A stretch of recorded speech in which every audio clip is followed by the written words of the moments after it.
Oh, we'll be silly. No. I'm happy to be silly. Yeah.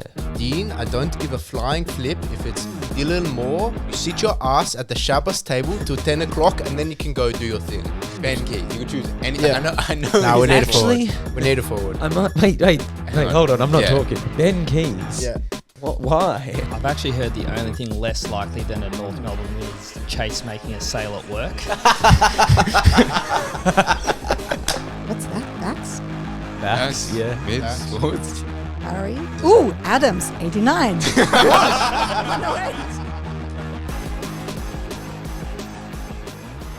Welcome back to Dos and Toss, Season 5, Episode 8. And for, I think, the 4th consecutive week, I have a new trio. And we're welcoming back the tipping expert, maybe not this year, but Adam Shusternator, friend of the podcast. Welcome back to the show. Thank you, Chase. Always a pleasure to be on the podcast. And yeah, just a little annual reminder that I am the friend of the podcast. Yes, he is. And Dean, welcome back as well. Been gone for 3 weeks, just had another Europe trip. Yeah, thanks for having me. And I thoroughly enjoyed listening to Aiden and Shosty with you. And then 65 minutes of Allergen was a tough listen, but I got through it. May have fallen asleep towards the end, but no, it was good to hear his voice again and see him sitting on the coveted couch. Yeah, it was good to see him sitting. The Kai pod was interesting. We just kept going and going. It was great chemistry, but we did elongate some of the talking points a little bit. But I think it shows how important like the third person is, like knowing when to chip in, because if we all just wanted to have our say every topic, it'd be 2 hours. Like we can talk for footy for days. yeah, I almost forgot I was doing the podcast with Kai. It kind of just felt like just a regular footy chat, which was a good thing, I guess. You reckon Brody's listened to any of them? Don't. Brody said he has never listened to a podcast. So I doubt he would have listened to me and Kai. I don't think he was happy Kai was on. And before the show, we essentially did a podcast before the podcast talking about fantasy. But Adam was, figuring out what to do for one of the upcoming segments. And I was just thinking that is just so much more than Brody would be doing right now. So you really don't have to worry too much, Adam. So does he just come up with stuff on the spot? He's good at it, to be fair. He's pretty good at improv. He's very unique. Sometimes he has takes you just wouldn't think about, which I enjoy. But he also sometimes just rocks up with his slides on, sits on the couch, then Chase presses record, and then he's off. I like listening to Brody's unique takes, but I didn't know that he's coming up with those on the spot, which is impressive if true. Yeah, well, that does explain why some of them are misses. But I Brody will sit here and I'll disagree, and he'll go into his shell, and I don't like that. If you're going to come to this podcast, Dean, they call me Devil's Advocate Alfasi. Dean may not agree with you, but that's fine. That's part of the show, is having the debate. So don't feel scared to say anything that you think I will disagree with. But 3 wins across the panel, which I don't think was going to be likely coming into the week. Carlton, Hawthorn and Melbourne all getting up. Also Collingwood, so shout out to Brody and Remy, who's scared to come back on the podcast. But yeah, winning's cool. Winning's cool. I like winning. Adam, how was Carlton's win against Geelong? Were you there? Yes, I was there. It's actually, besides the win, I know you're a big fan of the Sunday 320s, Chase. Huge fan. It really changed my mind, that win. It was just so serene sitting at the G, watching the sunset. Perfect day for footy. Obviously, we got the win, which made it feel nicer, but I've completely had a change of mind about that time slot. But yes, the win was great. Finally beat a good team. I think we'll get into that a bit more soon. Yeah, that makes me very happy that you like the 320s. I've always said 320 is my favorite time slot. Bring back 320s. And I just feel like the atmosphere at that game, I could hear it on TV. You could just see the energy of the crowd. It was pumping. Dwayne Russell did sorry, not Dwayne Russell. Maybe it was Dwayne Russell. Yeah. Matt Hill as well. They really added to the spectacle. And it was a great game. Yeah, it was a good game. Felt like being in a final almost. Not quite the 90,000, but I think it was around 70. Yeah. Carlton, Geelong, big teams. It was good.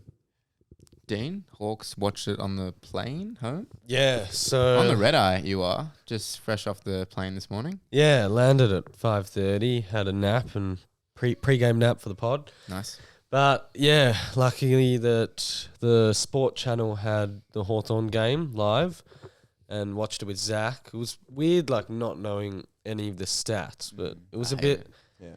It was kind of just like you knew what would happen. Like we should have been winning by more at the start. Like it was standard, like good to get us back into a bit of form, hopefully. And yeah, I don't know, not much to say about it. Yeah, there wasn't much to say about it. The one thing I will ask is Tom Barrass goes forward.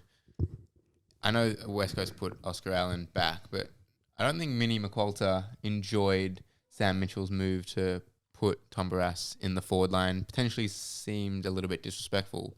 Did you share the same sentiments? Or I didn't really think about it at the time. I just thought Mitchell's always talked about versatility and having players who can play anywhere. Like Josh Weddle in that game was forward. Like he hasn't played much forward this year. And then I saw, a few of the comments after by the journo to McQualter, and I was thinking, like, if that's what you consider disrespectful, I think we have a different definition of disrespectful. Like, it's the AFL.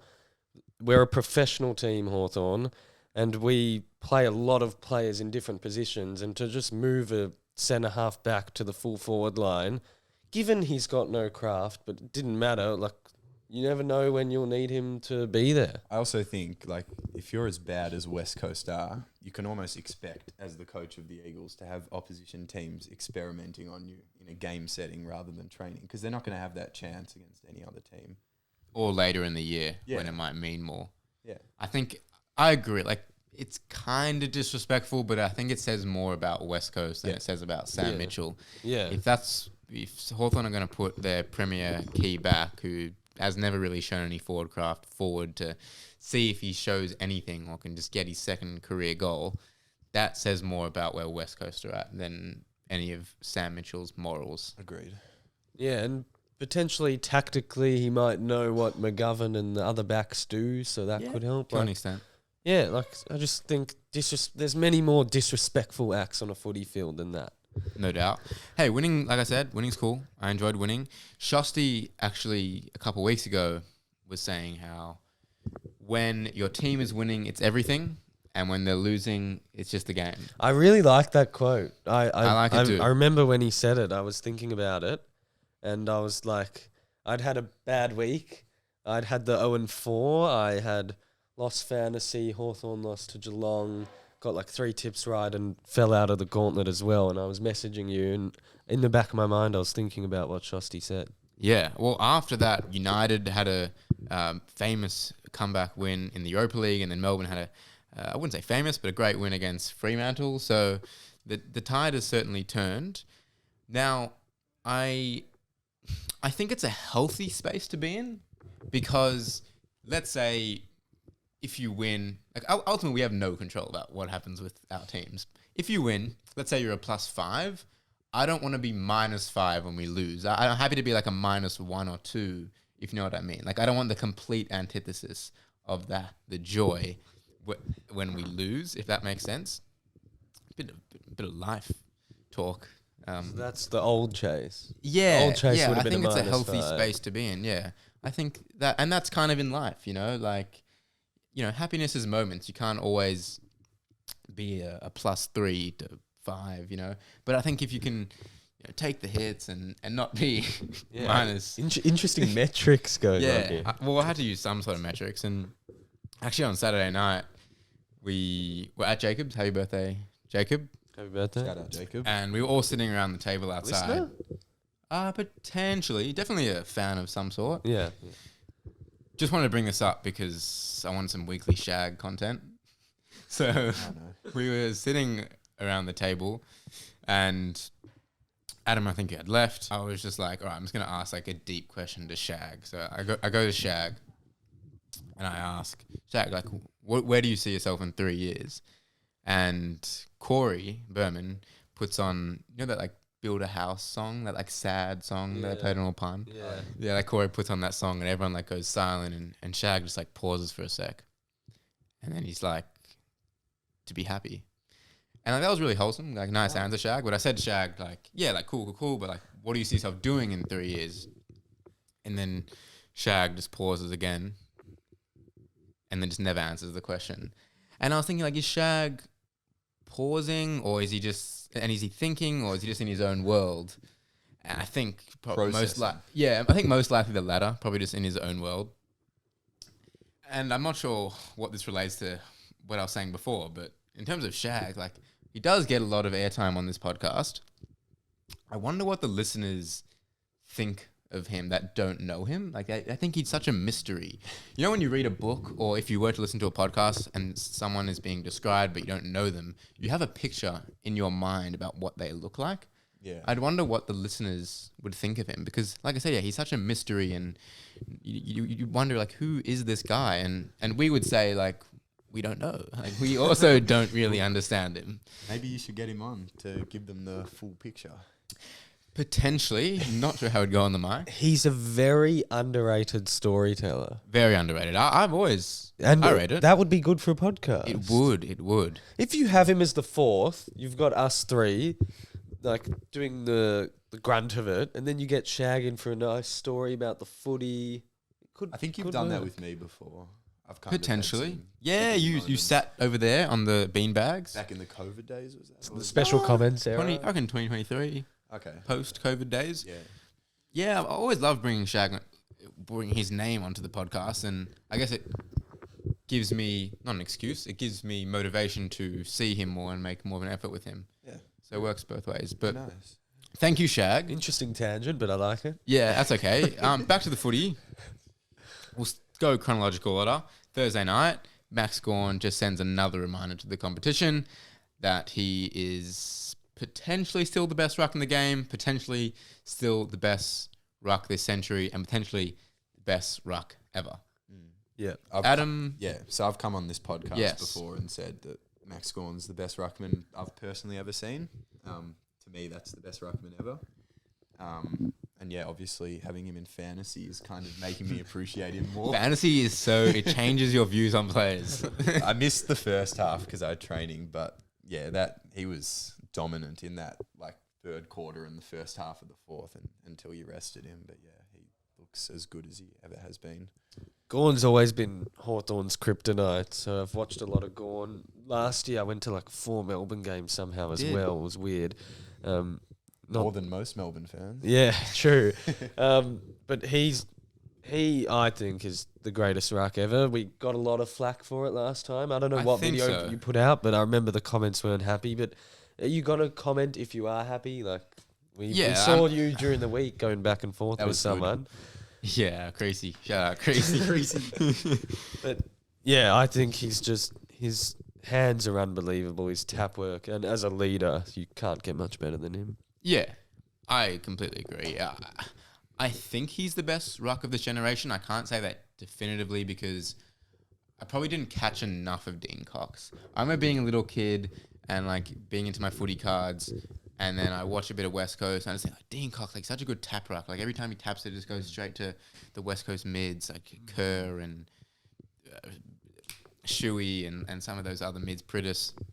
So I can't say it, but the argument that I tend to hear is that, like, oh, Cox had better skills. Like, Cox could weave in and out and you know, kick a snap. And I'm just like, maybe Gawn isn't the most elusive or is the best kick, but his clearance, contested work, and marking ability, they're also skills. So just because the skill set's different, and maybe not as aesthetically pleasing on the eye, doesn't diminish the quality of his skills. So I would have Gawn number one. And yeah, I think all Melbourne fans are going to be very sad in a couple of years' time when he hangs them up. I think he's one of the guys that I just don't know how we're going to replace. Yeah. But oh yeah, irreplaceable for sure. Yeah. And speaking of veterans, I mean, I feel like every week I have to come on here and I have to say something nice about Collingwood, which really hurts, but they're pretty good. And I don't know how they continue to do it. Like, why is Scott Pendlebury and still Sidebottom still good? Not just still good. I'd say they've actually improved. Which somehow. is crazy. Not from their prime, but maybe from last year when they had a bit of that premiership hangover. I don't know. I couldn't tell you how they're top of the ladder. Yeah, well, I remember in 2021 when Collingwood weren't going well, they finished second last. Still, Scott Pendlebury broke his leg. I was like, surely this is just the end of Sidebottom and Howe and Pendlebury and Cox, and they just have had this renaissance under Craig McRae, and it's just crazy. Like, they're so old in football terms, and they're still so good. And this Collingwood era is just, it seems like it's never going to end, even though they don't really have promising young talent coming through. Yeah, I also look back to round 0 only 7 weeks ago when everyone was saying too old, too slow. They got absolutely done by GWS, and it shows like how everyone's so overreactive, and we just need to give them time. Like, these teams have done proper pre-seasons, and it doesn't just click in a week. As long as Collingwood manage their list properly throughout the rest of the year, like with the age, and have them ripe for finals, and there's no reason they can't get to the last day in September, really. Yeah, I agree, unfortunately. we need to stop that from happening, though. As Daniel Gorringe would say, we need to come together and make sure that doesn't happen, because we all experienced it in this house a couple of years ago. Oh, and yes. yeah, it was tough. It was tough. Like, grand final days as a neutral is usually a day to celebrate and just have fun. It's always a good game, though. You know that they're not going to run a team over. True, that does help. We don't like when teams run each other over. But I remember, like, when the game finished, like, Adam said, "Oh, just turn this off. Like, I can't watch this." Did I? Yeah, you did. Yeah, we turned it off straight away. we did. Yeah. Couldn't watch that, and we all kind of just. No one was really talking to each other. We kind of all just like looked at each other and just we were all. It was a despondent group. Should have been a free kick to Neil. They paid it, but they Yeah. paid advantage, which shouldn't have. I'm not sure if that would have made a difference, but we need to stop them happening. Well, I think there's still a few teams that will challenge. Not sure about the Giants. Not sure about another upcoming team in Adelaide. They seem a little bit fraudulent. Yes. Now going to miss. Fogarty's already out. Phil Thorpe may be missing.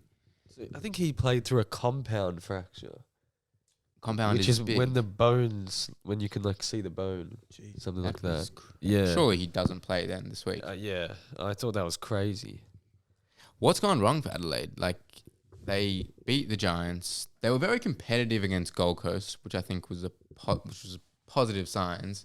And then they go and lose to Freo away. Like, those are the type of wins that contenders, they go over as a team, they mature, they don't sleep in their own beds, but they go over, take the 4 points and get home.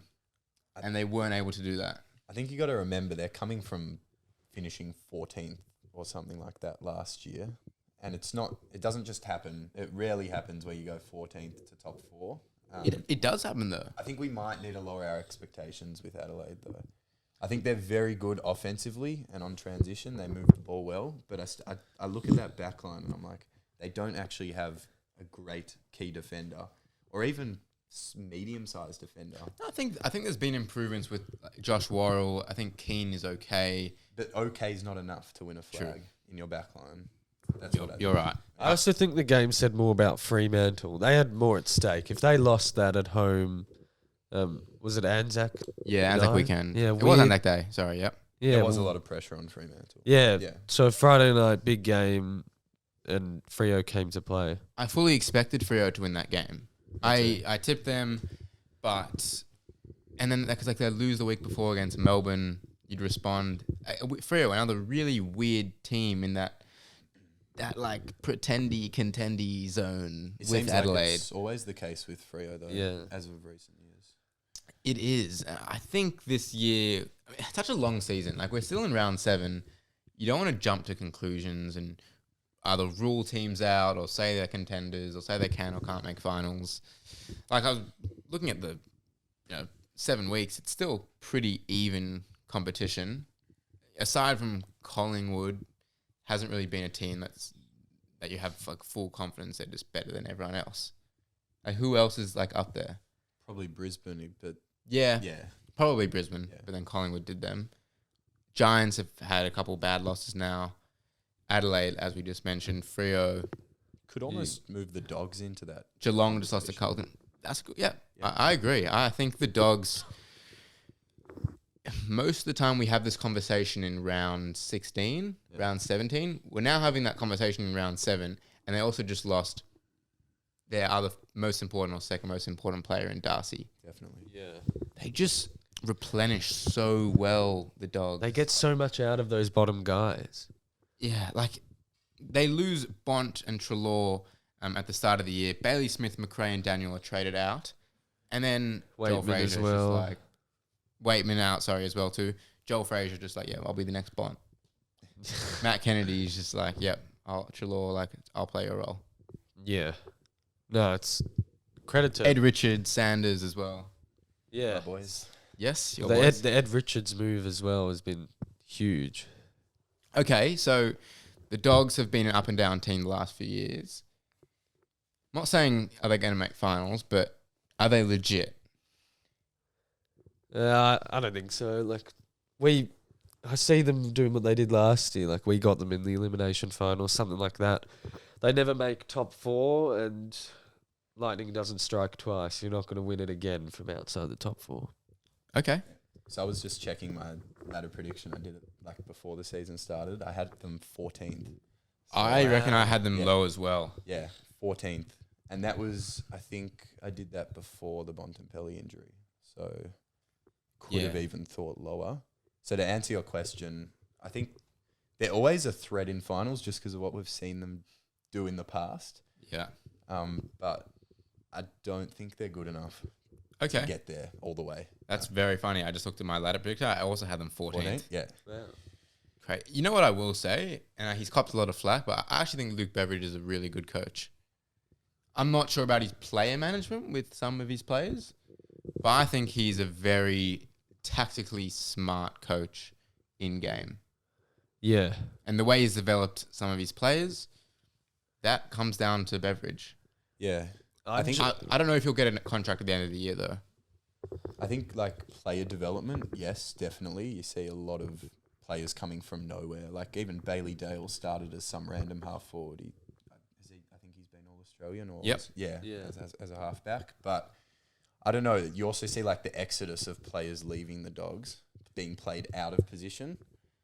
Does that come down to him, or is it the players, or is there something else going on there? I mean, like Dunkley, Bailey Smith, that's big names that they could have right now if he played them in the midfield. Maybe not Bailey Smith, but Dunkley definitely. in particular, Dunkley, he requested a trade twice. So I thought that was Yeah. a big statement. Yeah. And his request was based on professionalism and standards, and I thought that wasn't the greatest look. I think Smith is his own case. He's a bit of an enigma as a player and person, and Jamar is something else. But yeah, I was a bit worried when I saw Dunkley requesting a trade twice after he had won the best and fairest even. Still requested a trade. Yeah, true. Well, I guess we'll never really be in the four walls, but then you look at some of the departures, like, I don't rate Caleb Daniel. I don't think he's been that good for North. I think Western Bulldogs were within their right to let him go. Jack McRae, again, was also Australian like Daniel, and it's been good for St Kilda, but is that what Western Bulldogs need right now? They didn't need him. They don't. He's probably in the way of a Fraser developing. I think they knew that he would do better at St Kilda, and they were happy with that. Yeah, and then you look at the acquisitions. Like James Harms has had this renaissance. He was on Footy on 9 and said how he found his love for the game again. That doesn't just happen, just by changing clubs. There actually has to be some work into that, and that probably is down to some of Luke Beveridge's work. Yeah, no doubt. Have they had any other? Matt Kennedy, we spoke about. Any other? Like, Liam Jones. Played Bramble, we delisted him. Yeah, true. Jones was interesting. They dropped him against Hogan. Yeah, that was interesting. Bob as well. Yeah, Yes. good one. Was about to leave, and then they moved him back. Yeah, like when Melbourne were semi-linked to Luke Beveridge, I was quietly excited. I think he'd be a great coach for the D's. Won't happen because he's come out and said that he's not going to be coaching anywhere other than Western Bulldogs next year. But he's out of contract. I don't know if he gets another contract. Like because obviously there's a bit of beef with the CEO or president. I'm not aware. Okay, there was. So that's someone didn't get along at the Dogs, but I don't remember exactly who it was. Let's digress to the North Port game. There's a few talking points from this game. Now, Kane Corns came out and said that we shouldn't really be focusing on the Jason Horne-Francis behaviour. I think it's a headline. To an extent, I think it's a headline. I want to go to Dean and Adam first. What you think about Horne-Francis? Well, first of all, if you see Horne-Francis and Kane Corns in the same sentence, just disregard it because it's his baby at this point. But I think people will come out and say, "Oh, that's just what you get with that type of player." Like you get the positives and you get the negatives, and he's shows his emotion, and that's going to be a byproduct of the type of player he is. And if you want him to be at his best, then you have to accept this.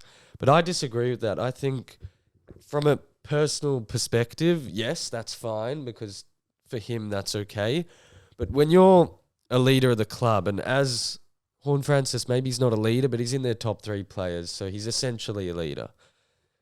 The young guys coming through and other players who are fringe players are looking up to these blokes no matter what and seeing that kind of behaviour to the coach, and that's a very bad look. No matter if it means you can play your best football, maybe you need to change the way you play just so you can bring everyone else with you, because we've seen, and this is the issue with Port, is they don't get enough from those lesser likes. They've always been top heavy, and if those lesser players are seeing this behaviour and thinking, oh, well, if he talks to the coach like that, I don't want to just cop whatever Ken's telling me, I want to give a bit back, then that creates a bit of a toxic energy, and obviously looking into it a bit further, but I don't think it's a great law. Yeah, I think it's concerning, like having your coach, captain, and arguably best player on the team gather you at 3/4 time and talk to you like a baby almost. And then he tried to walk away like he disregarded the matter. And I think Zach Butters had to pull him back in. That's a real concern. Like, I know he's a star footballer, but I think it's more than that. I think there's a lot to it. I think as a package, like every team would want Jason Horne-Francis. There's no doubt about that. You'd take the good despite the bad. But I still think Kane Corns shouldn't try and dismiss the behaviour just because, quote unquote, he's a winner and he wins Port Adelaide games. Because it's about the standards, ultimately, which you touched on, Dean. I'm just echoing your sentiments. It doesn't matter how good you are. If we're going to accept some standards for some players and then not accept it for others, like, what if Jackson Mead did that to Ken Hinkley? Yeah. Then that would They would drop him, probably. Yeah, you would. And Jackson Mead's a little cutie, so that'd be unfortunate. But yeah, I think it's the standard for Horne-Francis, and he's young, like he's only 22, I believe, or turning 22 this year. So he's definitely has a little bit of immaturity. Frontal lobes have yet to develop until 25, so we have to have some leeway there for Horne-Francis. And I'm not really being critical of Jason. Well, I am to an extent, but I don't really want to be too critical on that. It's more just the rhetoric around accepting certain things for some players. And I also may have mentioned earlier in the year when Nick Dacos didn't come back for the 1st to 4 year players training. Like, that's the same thing. Like, Nick Dacos, one of the best players in the league, if not the best, doesn't matter. Like, that's not the standard you want to set for your other players, because ultimately there's 18 players out on the ground, and one player, they might be pretty good, but they're not going to win the game by themselves. And more than that, there's 44 on a list. You get a few injuries, you need those guys to come in. If they're not up to the standard, then you're not going to win. Yeah, and there's a lot of culture talk in the media. That's what culture is, I believe. Yeah. So, Dustin Liberation, Kane Corns going to get a bit more airtime. Him and Kingy did a Who Would You Rather segment. And I'm not going to use the same players, so I've actually made 4 more pairs. Okay. And I'll put it to you and Adam to say Doss's toss? Doss's toss? Doss's deliberation? Oh, true. I was thinking for this segment though, like it's a bit of a tosser. Yes. Fair I like enough. that. Okay. Who would you rather right now? So not to build your team around, or age is not a factor here. Okay? Yeah. Nick Dacos or Marcus Bontempelli? Jeez. Started bold. I'll go Bond.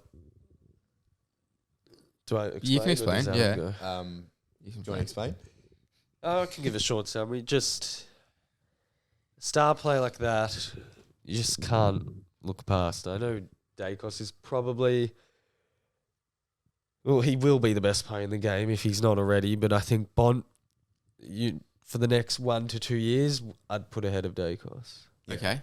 I agree with Dean. I think just because the way you phrased the question, as in right now, Yeah. I would take Marcus Bontempelli. Okay. Yeah. I would take Nick Dacos. I think he's too good for everyone. Like I understand Bont has leadership, probably more years of experience as a captain, and then also can go forward and take a contested mark, Yeah. unlike Nick. But I just think Nick Dacos is too good for every other midfielder.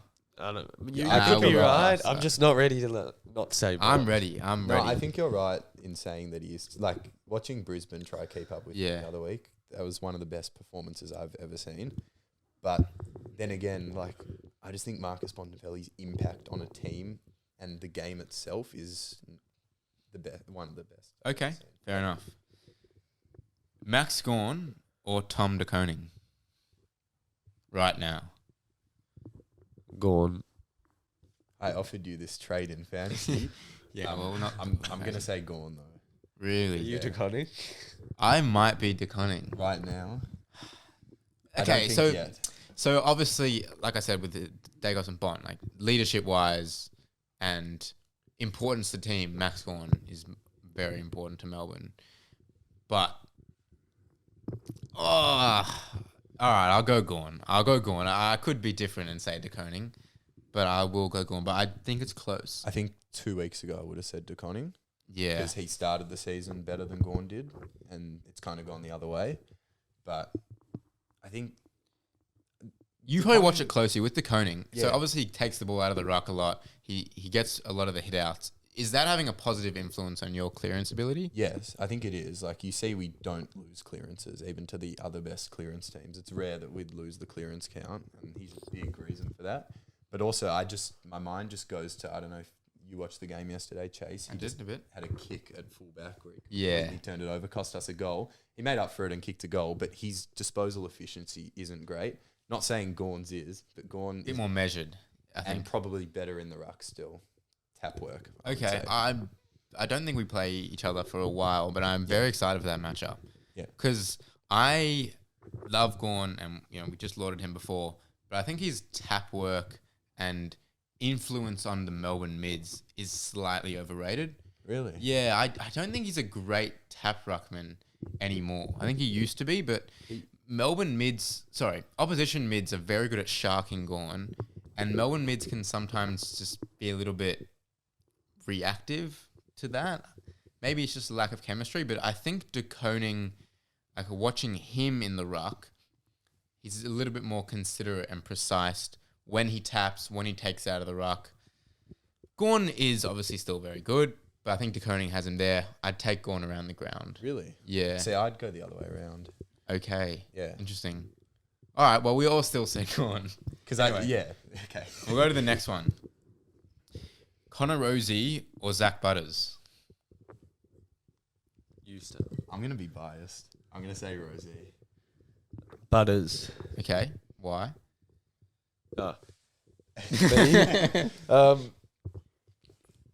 Like, you look at Port's start to the season without Butters, and then you look what he's managed to do when he's come into the team, straight back into form. He's just the barometer, I think. When he's up and about Porter, he's probably like less classy than Rosie. Not that he's not classy, but if we're trying to I distinguish, disagree. I think he's just a bit more fierce, and you may think that, but I think he's a great kick.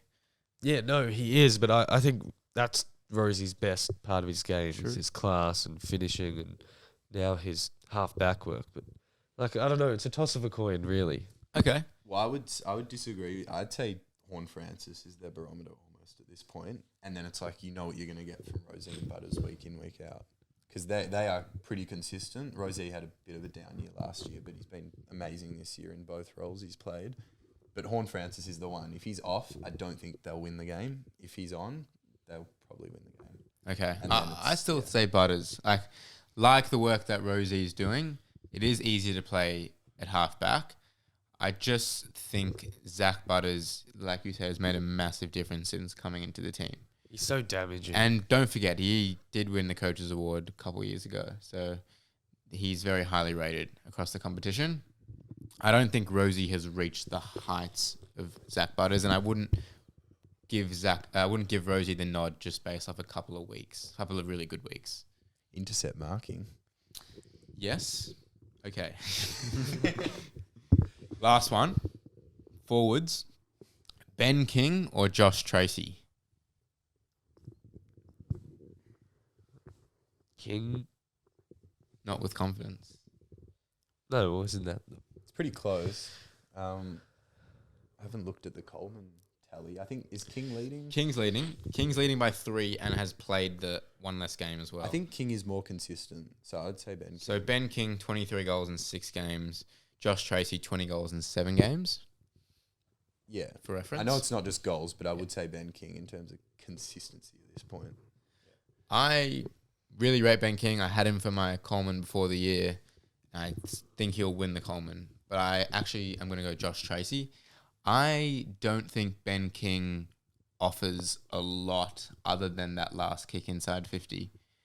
I was watching Harry Mackay against Geelong. I'm just like, his ability to work up the ground, take that contested mark down the line is so invaluable to a team that's under pressure. I don't think Ben King really gives that. He doesn't really work up the ground. He really only plays like an old school deep forward. He only has about 7 to 8 touches a game.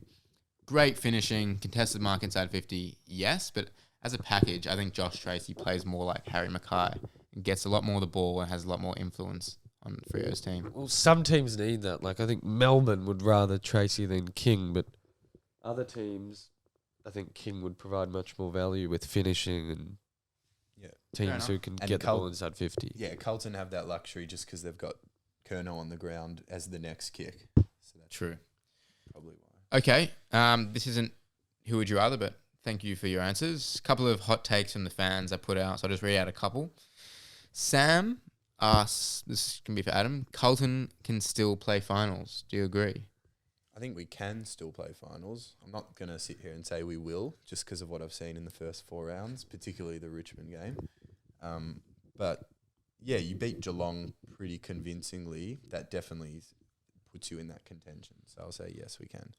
Aiden Karp says the AFL has never been softer regarding umpiring and suspensions. What are your thoughts on the umpiring? I feel like it hasn't been great, but I think there's a lot of talk about the 15-meter rule.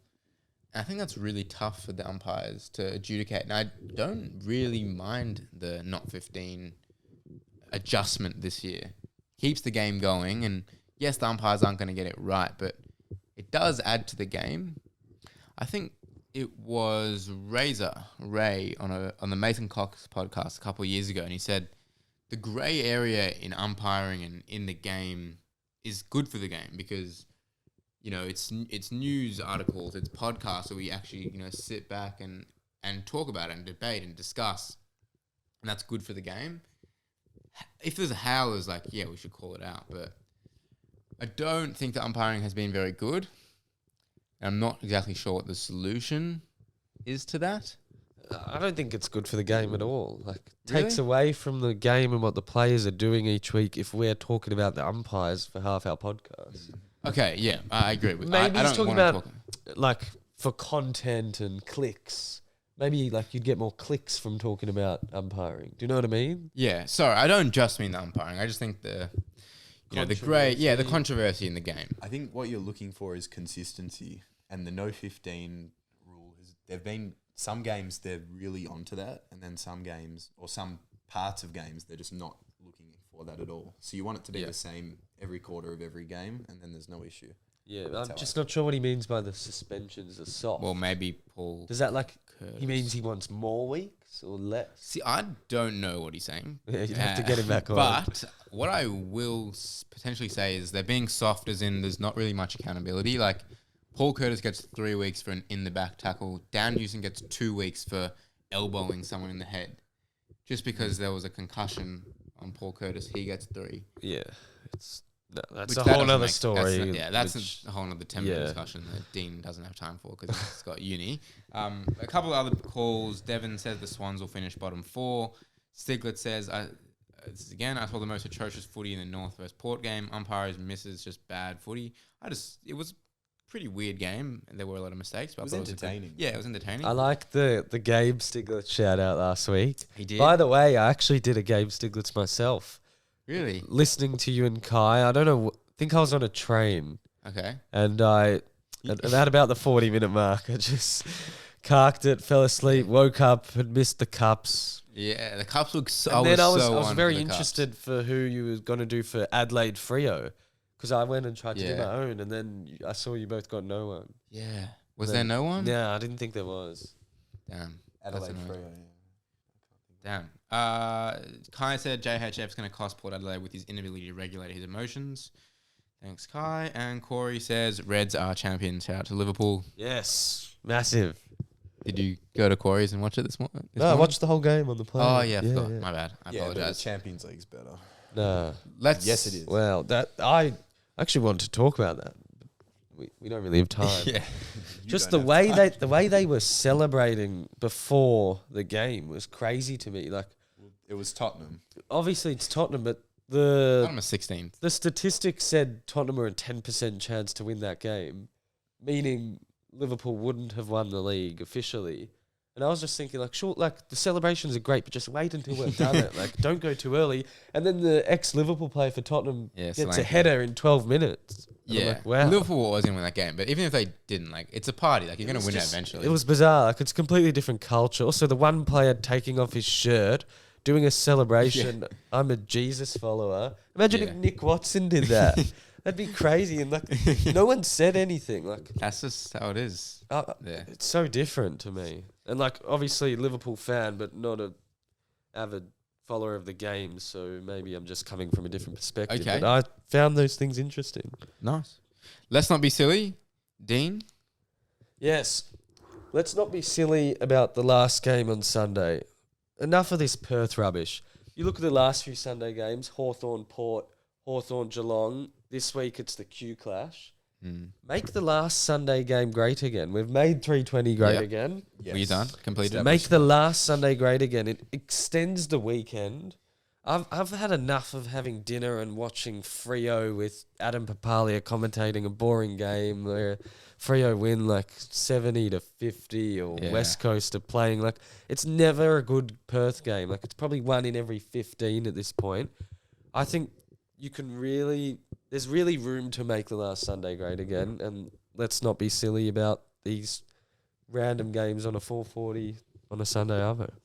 Nice, Dean. I really like that because the Sunday 320 invigorated my Sunday night. I was really excited about the week ahead. Based on the back of that, the Hawthorn game didn't help, but given that the 320 was good, if we can get a good 440 or 720 as it is this week, then yeah, that's huge. That makes your Monday. It's the fantasy times. Yeah. Yes. I've got 4 players on a Sunday 720 this week, and 4 of my best players. Don't have an early start on Monday. Dunkley, McCluggage, Anderson, and probably Rioli. Oh, And I have a Barmy as well. So Oh, wow. I'll be watching on my phone. wow. That is duress. Yes. Adam?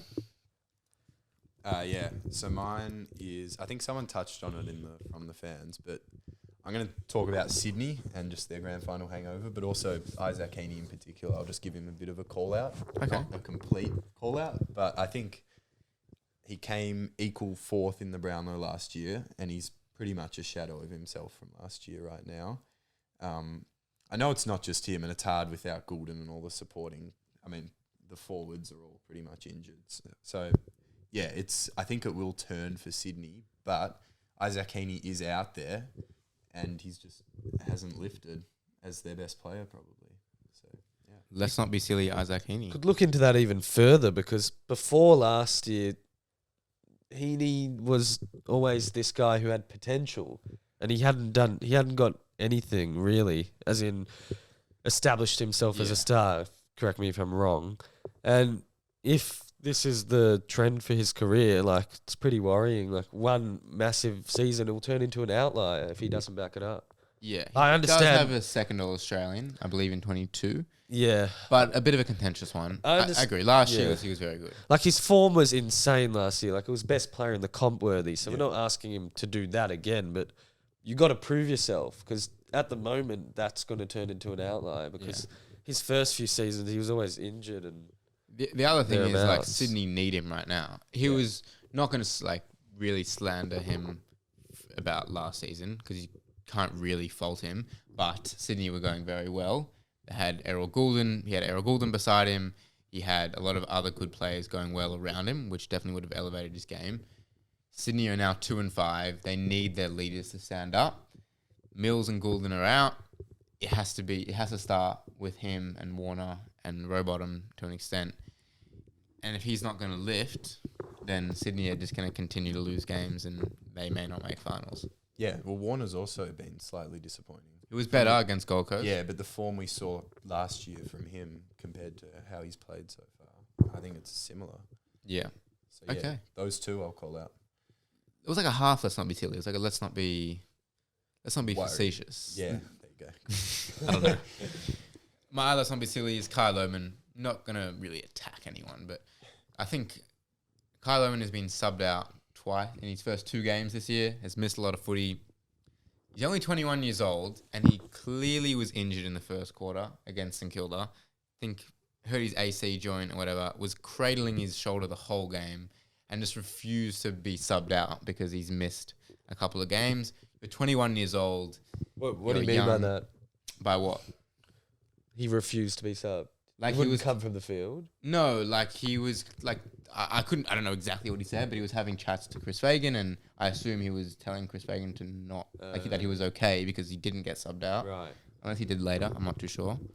But yeah, he was cradling his shoulder the whole time, couldn't like mark the ball properly, and remained on the field. I feel for you that you've had a tough start to the year, but let's not be silly.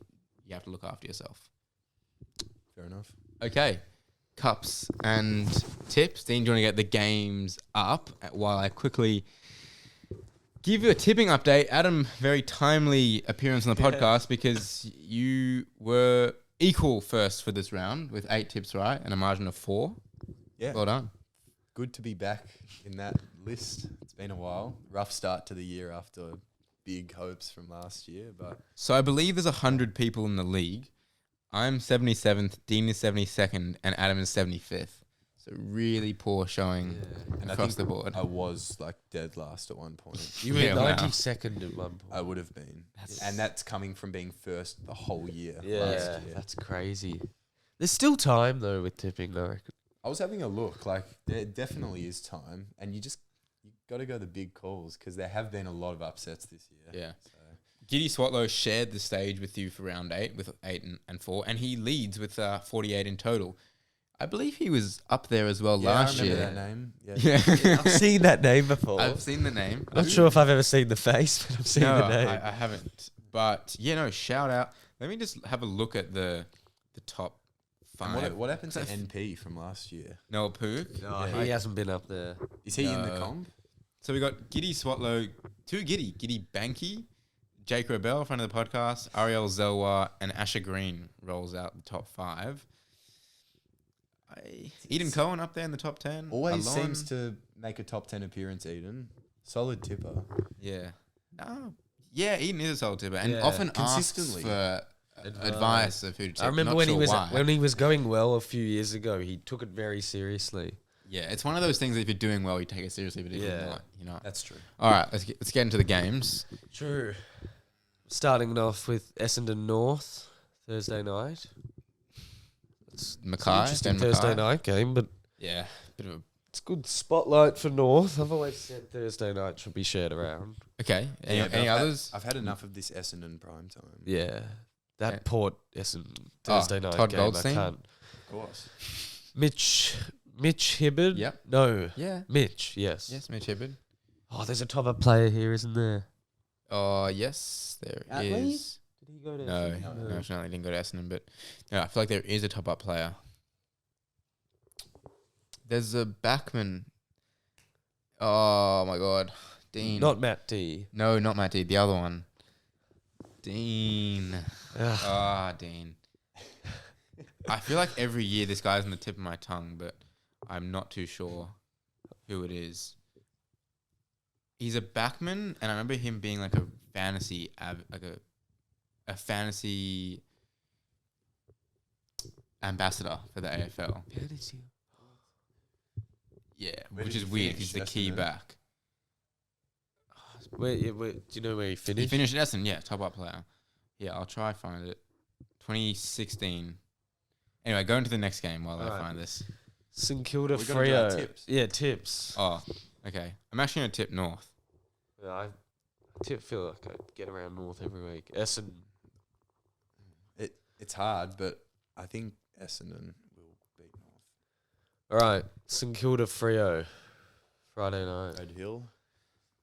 Brad Hill, Ross Lyon. Liam Henry. Liam Henry, where's he been? The key back that went with Ross Lyon. Oh, Zach Dawson. Dawson. Zach Dawson. Blake Acres. Yes, that's a good one. Nice.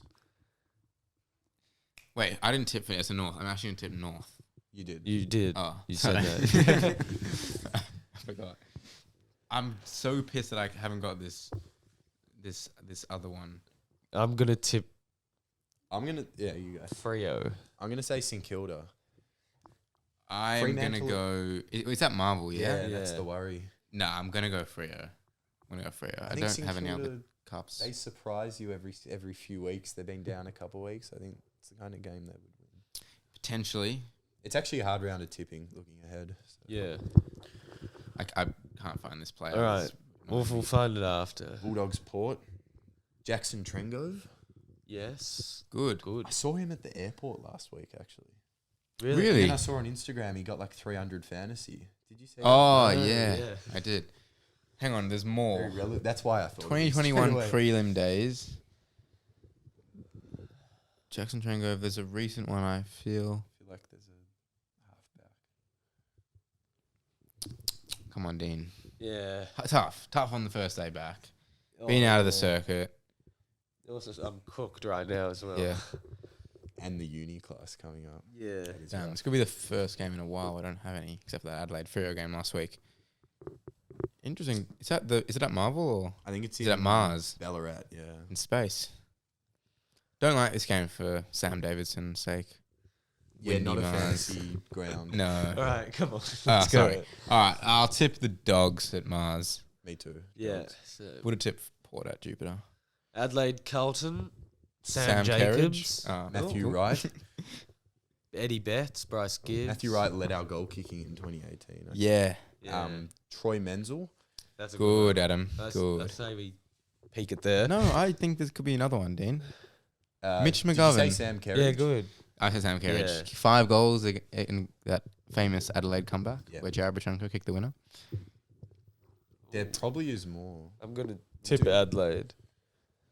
There's a few trades between these teams. Yeah. We did list 7. Yeah, true. Okay, I'll tip Adelaide at home.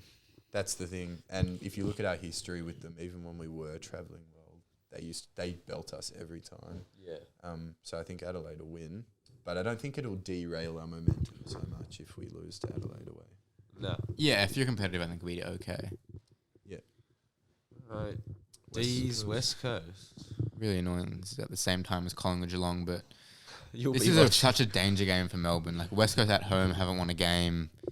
Harley Reid could do what he did again last year. Anyway. It shows where you're at as Melbourne, though. Like saying Yeah. West Coast is a danger game. I feel like every game is a bit of a danger game. for Well, that's, us. that's the worst team in Yeah. the league. Okay, I've got one. His name's Bennell, but I forgot his first name. It's Jamie? not Harley. Yeah, Jamie. Yeah. Jamie Bennell.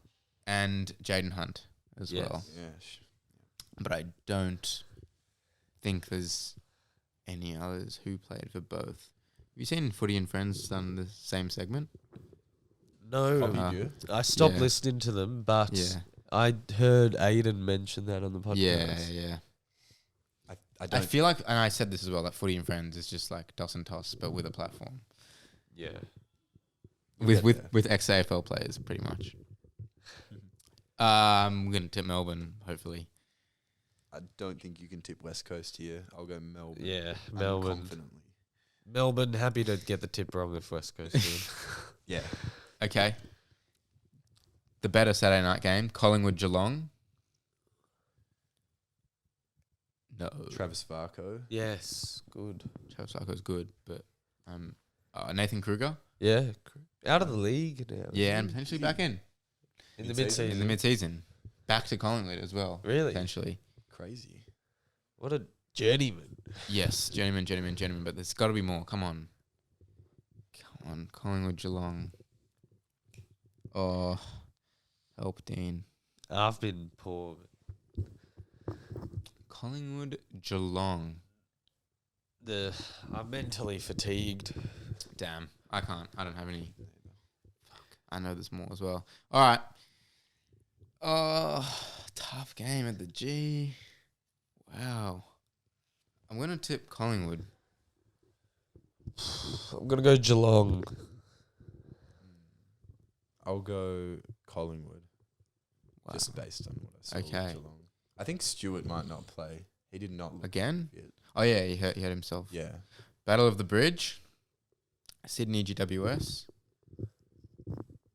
Shane Mumford. Sausage. Good. Steve Johnson Yeah. played. Oh, no, no, coached. coached. I do have one though. Just forgot it. No. Come on. Taylor Adams. Oh no. And There's not many. You'd think there'd no, be more. I feel like but there's one more. Got one on the tip. I'm really not on today with my cups. Sydney GWS. It's always like you start at one and then end up at the other Is there when there's someone who's GWS played involved. for Bulldogs? What do you mean? No. Like there's plenty. Like a Ryan Griffin type. that went to No, I don't Sydney. know. I'm cooked. All right. Damn. All right, tips. Two teams not really in great form, to be honest. Good GWS. I'll go Giants. Me too. Giants. Okay. Hawthorn, Richmond. Hawthorn's centenary game, Yes. I believe. Ty Vickery. Kajitsky. Yeah, good. So wasn't that a 1-for-1 trade? Kaczynski. No. No. Oh no, I was thinking about Brandon Ryan. You gave to Brisbane. For Gunston. Yeah. Yeah. Richmond, Hawthorn. Dean, help. Try. I always think back to moments. 2007, Sam Mitchell's tackle on Daniel Jackson. You weren't alive. I was 3, but No. apparently it's the tackle which saved Clarko. Really? Yeah. I can't think of any for Hawthorn, Richmond. Any recent ones? Kaczynski, if you... Yeah. All right. Hawthorn. Yeah, Hawthorn. Last game, Q Clash at 7:20. Big fantasy game. Pierce Hanley? Yes. Jared Harbour? No. Oh, Bulldogs. Hatful? Bulldog. No, that Joel. was GWS. Oh. But you're on the right track there. Yeah, one of those. With something. No, there's someone. There is someone. Did- Ruckman, maybe? Did Source Merritt go to Gold Coast? No. No. Dreaming. Dreaming. Just a Q Clash legend. The red as well. Yeah. I'm really upset with my performance today in the Cups. Same. But I'm just so much better usually. So we got Pierce Hanley. We got the other one. Oh, Sam Sam Day. Day, Yeah, good. That's what I was kind of Yeah. thinking of. Nice. Sam Day, but I reckon there's Got one that more. the same One more to just finish it off and just grade it. Jared Lyons, thank you very much. Thank you for Yes. coming on, Adam. Thank you for coming on, Dean. Thank you, Shag, for his cameo. Any last words? I mean, Brisbane will win the game, I think. Oh, yeah, tips. Yeah. Yes. No, Gold Coast, actually. Me. I'll go Gold Coast. Okay. Really? Yeah, I reckon. At the Gabba. Yep. There's I mean, any it's not far times, for them to go, but Yeah. like, it's just... I think it's time. I think it's time for the Gold Coast. Yeah, statement win. Yeah, okay. Make Sunday 7:20s great again. Thank you, Dean. Thank you, Adam. Peace. Thank you.